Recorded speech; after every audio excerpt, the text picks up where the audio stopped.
In the 1 week since U.S. President Barack Obama won his bid for re-election, representatives from all 50 states have filed petitions with the White House asking to secede from the United States. Just 7 days after a citizen of Louisiana asked for the state's peaceful secession from the rest of the country, hundreds of thousands of electronic signatures from around the United States have been submitted to whitehouse.gov for review as Americans from all corners of the country ask the president to grant them amicable separation from the Union. According to the White House's own rules on the We the People portal of the executive branch's official website, the staffer from within the walls of 1600 Pennsylvania Avenue will respond in a timely manner to any petition that can garner more than 25,000 signatures. As of the morning of November 14, pleas out of Louisiana, Texas, Alabama, Florida, North Carolina, Georgia and Tennessee have all crossed the threshold, with petitions from the rest of the country quickly accumulating enough signatures to soon require a reply as well. In almost every case, signees say that the time has come to do something about the state of the Union. Using bureaucratic means to bypass the will of the people is a complaint that 1,758 people as of this writing say is reason enough to separate Virginia from the current rule of the U.S. in one petition. Elsewhere on the site, a separate petition also calling for that state's secession has received more than triple the signatures, with residents agreeing with an interpretation of the Declaration of Independence that decries, when in the course of human events, it becomes necessary for one people to dissolve the political bands which have connected them with another. Browsing the more than 100 petitions currently open on whitehouse.gov, it's easy to see that those sentiments expressed by the country's forefathers are evident with many Americans today. Almost all of the petitions from each of the 50 states cite the Revolution War-era doctrine to detail the necessity of separation.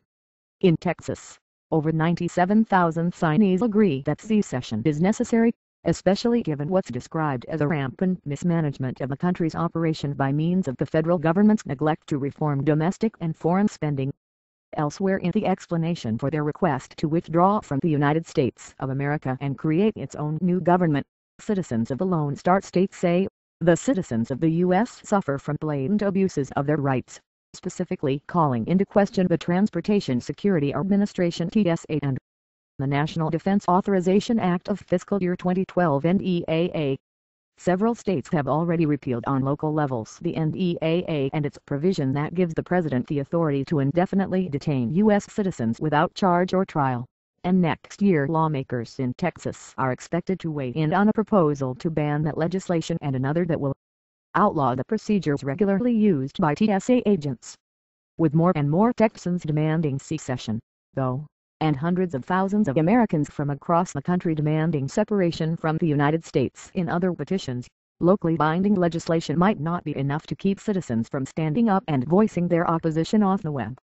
In an editorial published this week in the Daily Caller, author Bob Smiley says that even if the demands of nearly 100,000 rebels from Texas aren't being taken seriously in Washington, all that could very well change. No doubt Texas's desire to break free is a source of amusement inside a White House that has mastered the art of belittling the opinions of its challengers, but there is one not-so-small problem here. Texas could pull it off, Smiley writes. Texas currently sits on 1/4 of the nation's oil reserves and 1/3 of the nation's natural gas reserves. Even more, fully 95% of the country receives its oil and gas courtesy of pipelines that originate within Texas. This is what one might call leverage, he explains. As if oil wasn't enough reason for a civil war to start up, Smiley says there is more than just that though.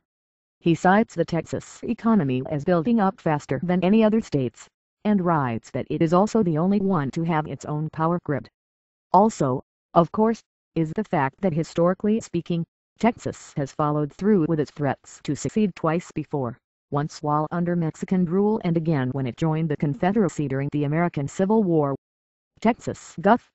Rick Perry has already issued a statement through his press secretary rejecting the petition to separate from the U.S., but tens of thousands of new signees have added their names to the plea in only the 2 days since he was prompted to respond. By Tuesday, Tennessee Gov. Bill Haslam was driven to issue the response after a petition aimed at helping the people of Tennessee by seceding crossed the 25,000 threshold as well. I don't think that's a valid option for Tennessee, Gov. Haslam said on Tuesday, the Tennessean reports. I don't think we'll be seceding. A spokesperson for the top official in Alabama issued a similar statement to all.com on Tuesday, saying that while there is frustration with the federal government, Governor Bentley believes that states can be great laboratories of change. As signatures piled up though, responses from state leaders and eventually the president might be the only answer that'll address those grievances as they amount exponentially.